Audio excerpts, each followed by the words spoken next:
Well, good afternoon. Thank you for the opportunity to share with you IDF and mainly IAF, Israel Air Force perspective. My speech will be, it's below the strategic level, and of course between the strategic level and the operational level, relate to the current situation in the Middle East. I want to focus on the war on terror. And the IDF sees a broad spectrum of terrorist organizations along our borders.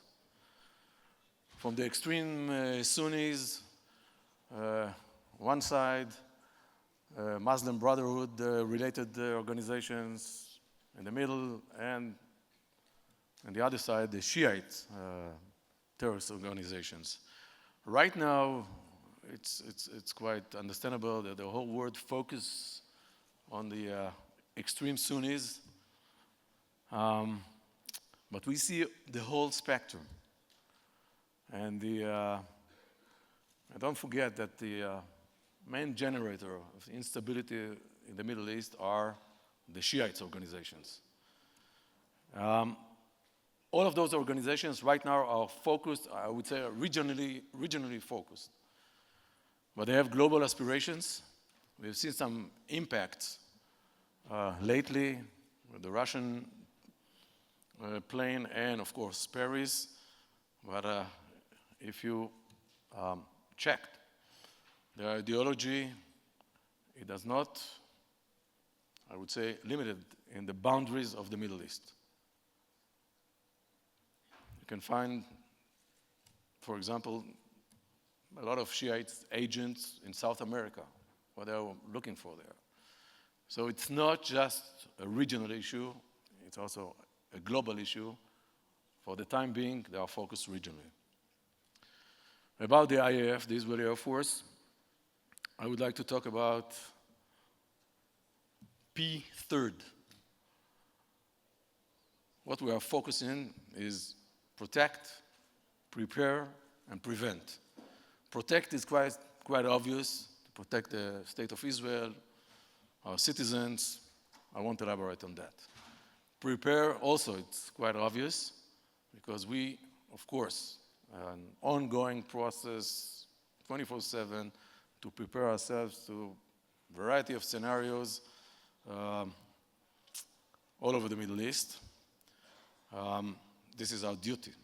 But I want to focus on the last one, on the prevent, which sounds maybe not typical to militaries, but this current situation really gives that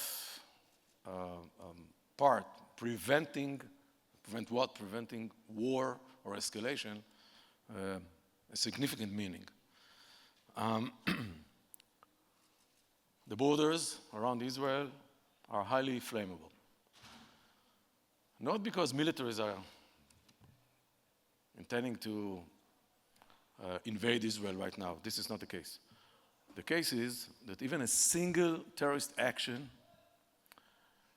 can create escalation and can drag many players to be in that conflict, even without the wish to be part of that.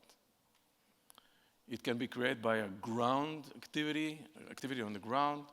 It can be created even with a single rocket that we launch toward Israel and will hit, you can imagine, and to a certain level that we won't be able to neglect that and say, okay, to contain that, and say, okay, it's nothing. So even a single act can create a real turmoil. Our job is to contain it as a small, or I would say limited activity, without letting it to escalate down in this slippery slope. In that way, we have to be ready to eliminate threats decisively and immediately. In that way, if you look in a broader perspective, it's not just addressing this act It's actually prevent a big conflict or even a full-scale war. The second thing is stating red lines, also to prevent escalation. Now, if I can use a metaphor, the Israeli Air Force is a kind of a Twitter that is used to send messages which are, they hurt, in order to tell the other players, don't cross that line. It might lead to. It creates a big dilemma. How you send an effective message, and most of it is kinetic message, the majority of that, how you can create a message that will be effective, but under a threshold of a conflict. That's kind of, I would say, two limits that we try to maneuver between. This actually is a kind of, one can see that as a game of signaling. And yes, we're just the Air Force, and I'll cover that in a minute, how to be effective carrying those signals and have the right impact to prevent war and escalation. Another thing that is related to red lines, there is a military buildup that all of the terrorist organizations are in. Some of that is dedicated to their needs right now for the fighting regionally in Syria and other places. But some of that relates to cutting-edge capabilities that might threaten Israel significantly. And insisting on those red lines decreases the chance of miscalculation. Because think about a terrorist organization or leader of terrorist organization that somehow got cutting-edge capability, he might be tempted to use it. He might be tempted to use it, and maybe you know how he was going to start, but how it's going to end. Over self-confidence might lead them to miscalculation.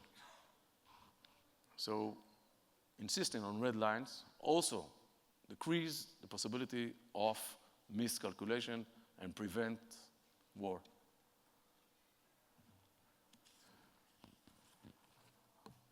About the Air Force, we need to transform the Air Force.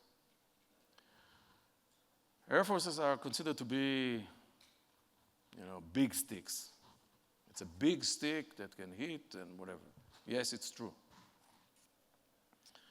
But we need to adjust, we recognize the need to adjust ourselves to be not just a big stick, also a scalpel that is used precisely in low signature and effectively. Again, not to create an escalation. This is not easy to do because you need both to be a big stick and a scalpel simultaneously. Now you have to choose which one do you want, depends on the situation. But it was a major challenge that we dealt with, and we continue to develop that. In this kind of scenarios and environment, we operate, not simultaneously, of course, but all of our platforms. From the defensive side, and the ballistic missile defense capabilities, Iron Dome, etc., in order to defend from those incoming rockets from all fronts. In the offensive side, all type of platforms, fighters, attack helicopters, to cutting-edge unmanned air vehicles capabilities that we've got. Use them, all of that, in the manner of what I mentioned before as a scalpel. A new, I would say, situation that we have to deal with is the crowded skies of the Middle East. For us, it's new. These crowded skies are with coalition members, Russian-speaking, and others that you have to take into consideration. Our objective is to maintain our freedom of action, not to hurt anybody that we don't want to hurt, and not to disrupt the international community effort versus terrorism. How you do that? With some players, we coordinate with. With other players, we take safety. We define safety measures in order not to hit or to be hit. It's new. But up to now, I think that we were very successful in maintaining our freedom of action. And I think that is a good infrastructure to continue with that. I'm speaking from the operational level.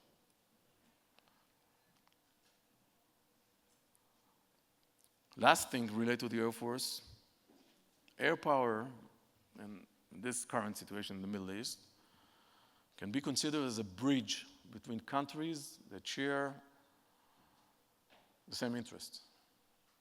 It's easier to do with air power. Why? Because the language is almost the same. There's no ground presence, which is easier here in the Middle East. And there's a lot, in a variety of missions, and of course, not just missions, also sharing information and experience with other partners here in order to confront those terrorist organizations. So it also can be considered, Air Force, as a kind of a bridge between countries in the Middle East. As new opportunities emerged related to that situation. I want to conclude. We are focused on those P3, as I mentioned, protect, prepare, to the whole spectrum of scenarios when the big stick will be needed, and also prevent. We are successfully exploiting air power advantages with the good intelligence that the Israeli intelligence community and got. And air power can be not just relevant, also very, very effective. If you combine those two, very effective against terrorism. We operate the Air Force, and we will continue to operate the Air Force in a responsible way in order to eliminate threats and to avoid any kind of unnecessary escalation. Of course, it's a kind of a dance that you need two dancers. Right now in the Middle East is more, but our share, up to now, has been done quite effectively. Thank you very much.